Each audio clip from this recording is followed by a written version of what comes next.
కూర్చున్నటువంటి వాడిని ఇక్కడకు ఎలా వచ్చానో కూడా అర్థం కావడం లేదు. అంతా కూడా ఆ స్వామివారి యొక్క మాయేమో.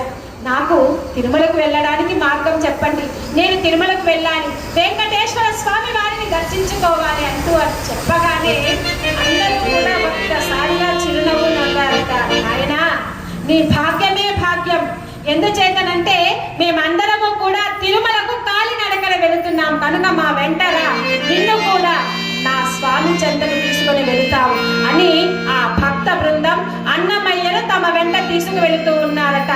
8 ఏళ్ల వయస్సులో అన్నమయ్య తాళ్ళపాక నుండి అలా వెంకటాచలం వైపు పయనిస్తూ ఉన్నాడు. అందరూ కూడా ఆనందంతో భక్తి భావంతో వెంకటేశ్వర స్వామి వారి యొక్క నామాన్ని కీర్తిస్తూ తిరుమలకు అల్లంత దూరానికి చేరు